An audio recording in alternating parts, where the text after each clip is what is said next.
1997లో release అయిన 'అన్నమయ్య' అప్పట్లో ప్రభంజనం సృష్టించింది. ఇది బాపు గారో, విశ్వనాథ్ గారో ఈ సినిమా తీసుంటే పెద్దగా ఆశ్చర్యం పడక్కర్లేదు.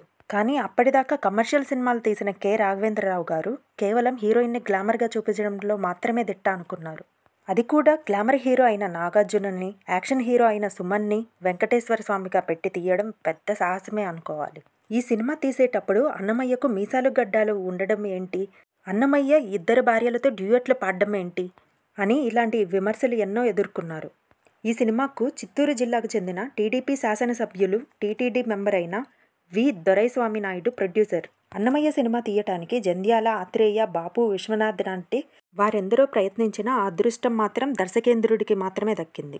సినిమా చూశాక బాపు, విశ్వనాథ్ లాంటి వారు కూడా మేము తీసినా నీ అంత గొప్పగా మాత్రం తీసేవాళ్ళం కాదు అని రాఘవేంద్రరావు గారితో చెప్పారట. వారైతే as it is Annamayya life స్టోరీని తీసేవారు. రాఘవేంద్రరావు గారు కొంచెం సినిమాటిక్ లిబర్టీ తీసుకుని అక్కడక్కడ బ్రహ్మానందం హనుమంతరావు వారిని వాడుకొని కామెడీని కూడా పండించారు. ఒకే లెవెల్లో వెళ్తున్న ఈ సినిమాకు హై ఇచ్చింది సాలవ నరసింహరాయుడు పాత్రలో నటించిన మోహన్ బాబు. తనదైన శైలిలో డైలాగులు చెప్పి ఈ పాత్రకు పూర్తి న్యాయం చేశాడు. కానీ తన సొంత స్టైల్లో డైలాగులు చెప్పి ఆ పాత్ర ఔచిత్యాన్ని దిగజార్చారని కొందరి వాదన. ఇక కీరవాణి ఇచ్చిన మ్యూజిక్కి ఆస్కార్ అప్పుడే రావాల్సిందని రాఘవేంద్రరావు గారు అభిప్రాయపడ్డారు. బాలుగారి పాటలు కూడా సినిమాకు ప్రాణం పోసింది. రాఘవేంద్రరావు గారు టీడీపీ మనిషి అవడం వల్ల అపోజిషన్ వారు అప్పట్లో కొండపైన సినిమా తీయడానికి పర్మిషన్ ఎలా ఇచ్చారు అని వివాదాలు కూడా వచ్చాయి. అదృష్టవశాత్తు సినిమా షూటింగ్ మొత్తం కంప్లీట్ అయ్యాక కొండపైన షూటింగ్ పర్మిషన్ ఆపేశారు. ఇక ప్రత్యేకంగా చెప్పుకోవాల్సింది సుమన్ పాత్ర. సుమన్ వెంకటేశ్వర స్వామి పాత్రలో ఒదిగిపోయి నటించాడు అనడం కంటే జీవించాడు. సాక్షాత్తు తిరుమల వెంకటేశ్వర స్వామిని చూసిన ఫీలింగ్ వస్తుంది.